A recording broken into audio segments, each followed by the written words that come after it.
Halo teman sebangsa, selamat datang di Politik Fest 2020.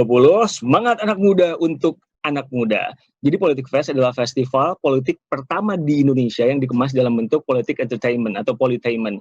Beda dengan acara atau kegiatan politik pada umumnya yang terkesan kaku dan serius, Politik Fest hadir dengan konten yang santai, seru, tapi tetap berfaedah. Saya Riko Anggara, host dalam acara Indonesia Menolak Merdeka. Ada tanda tanya di belakang merdeka, jadi intonasinya Indonesia menolak merdeka. Ya terserah, tapi ada tanda tanya di belakang merdeka. Selama 1 jam ke depan, kita akan ngobrol santai tentang generasi muda dan benar nggak generasi muda apatis terhadap politik.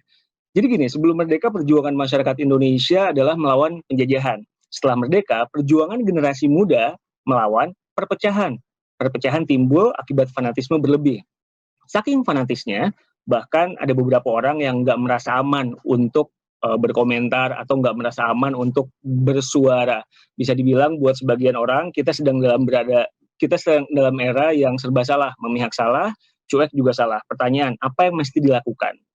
Aduh, saking semangatnya gue ngobrol politik ini jadi agak belibet. Saya bersama dengan komika yang sempat aktif di bidang politik. Kalau kata skrip, dia tampan, pintar, multitalenta, lucu, dan tidak sombong. Panji Pragiwaksono. J, apa kabar? Itu siapa yang bikin tuh daftar? Nggak tahu deh produsernya. Makanya gue bilang supaya nggak dari mulut gue banget. Gue bilang kata skripnya. Tapi lu tuh mau disebut apa sih, Ji? Komika. Lu penyanyi juga dulu, produser juga. Lu tuh apa sekarang title? Sebenarnya yang realistis sih sebut aja komika lah, stand up comedian, karena memang itu profesi utamanya. Tapi secara umum, gue selalu cerita sama orang gitu, gue kalau meninggal gitu ya, di nisannya pengen ditulis sebagai orang yang berkarya gitu.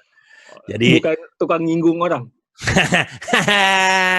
Itu kan efek samping yang saya terima apa adanya. Tapi ya pengennya gue sih sebenarnya orang yang berkarya, karya gue banyak gitu. Tapi kalau misalkan secara profesi kalau ditanya lu tuh apa sih, sebenarnya gue bilang aja komika. Oke. Lagi sebut apa? Komedo. Susah banget. Apa gimana sih, Ji? Bilangnya komodoi menoi. Apa? Men, kenapa lu mesti pilih kata ini sih? Karena lucu kalau orang salah sebut. Iya. Komedoi menoi. Apa? Komoi domenoi. Gue udah riset, tapi itu susah banget buat gue. Komoi domenoi. Itu bahasa Yunani ya? Betul, bahasa Yunani untuk objek tertawaan. Dipopulerkan sama orang yang dijuluki sebagai the father of comedy, yaitu Aristophanes. Aristophanes itu bilang bahwa komedi itu butuh komoi domenoi, yaitu objek tertawaan. Nah, lu lagi sibuk bikin ini. Betul, bikin pertunjukan komoi domenoi yang ditargetkan untuk berangkat 20 kota keliling dunia. Wow, ini yang ke-7 ya? Yang keberapa sih lu? Kalau konser tunggal atau pertunjukan tunggal, stand up special disebutnya, ini adalah yang ke-7. Kalau untuk tur dunia ini yang ke-5, kalau nggak salah. Dan di 20 kota, dan selama ini kan lu selalu pakai bahasa Indonesia ketika tur dunia. Penontonnya tuh biasanya dari bebas dong, nggak cuma Indonesia aja kan padahal. Kenapa lu pakai bahasa Indonesia? Ya, padahal bahasa Inggris lu juga bagus.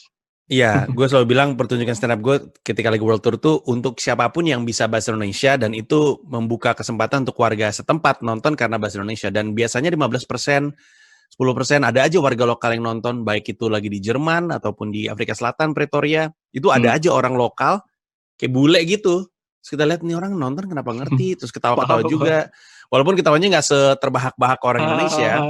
Sebelakangan ketika ditanya, ternyata ada yang dia punya bisnis di Indonesia, ada yang pernah tinggal di Indonesia, ada yang nikah dengan orang Indonesia, ada yang obses aja sama orang Indonesia, ada juga tuh yang kayak gitu. Iya. Perkembangannya sekarang udah gimana? Pandemi kan, itu Desember tanggal 20, 2020. Iya. Setelah ada pandemi gini, terus apa kabar? Kalau ditanya perkembangannya gimana, perkembangannya masih kuncup. Karena gak kembang-kembang. Harusnya tur ini jalannya tuh April, bro. Harusnya April sampai dengan Desember. Tapi karena ada pandemi, dan gue juga gak mau maksain keadaan, karena gue mikirin kesehatan penonton dan gue sendiri, karena gue juga masih punya anak-anak kecil di rumah. Jadi kami undur, akhirnya tahun ini tampaknya dari 20 yang harus jalan tahun ini, hanya 7 yang jalan tahun ini di kota-kota yang udah mulai bergeser ke PSBB transisi, acara udah mulai dapat izin. Oke. Dan sisanya ditaruh di 2021, kapannya masih belum jelas karena sangat tergantung sama kondisi kota tersebut, apalagi yang di luar negeri. Ada beberapa yang udah mulai ngebuka, kayak gue lihat Belanda, Amsterdam udah buka visa dari Indonesia.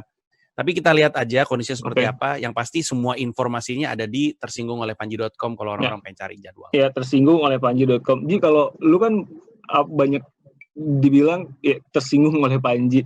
Lu kalau misalnya bikin materi stand up itu, lu mikirin nggak sih kayak ini orang akan tersinggung nih sama gue? Lu kan sempat ribut dengan ormas, dengan pemerintahan, ribut karena kucing dan lain-lain. Lu kan nggak capek ya?